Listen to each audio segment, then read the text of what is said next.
ডাঙৰীয়া তেখেতে মোক জনাইছে যে জুবিন গাৰ্গ ডাঙৰীয়া বা আমাৰ মৰমৰ জুবিন এই সংসাৰত নাই, তেখেতে এই সংসাৰৰ পৰা আঁতৰি গৈছে।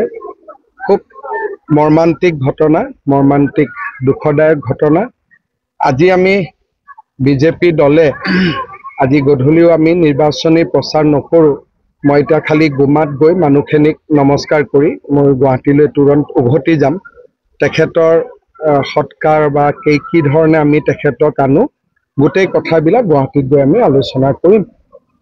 অসমবাসী ৰাইজৰ লগতে মই সমগ্ৰ অসমবাসী ৰাইজৰ হৈ কি ক'ম, দুখৰ ক'বলগীয়া একো শব্দই নাই, শব্দই বিচাৰি পোৱা নাই।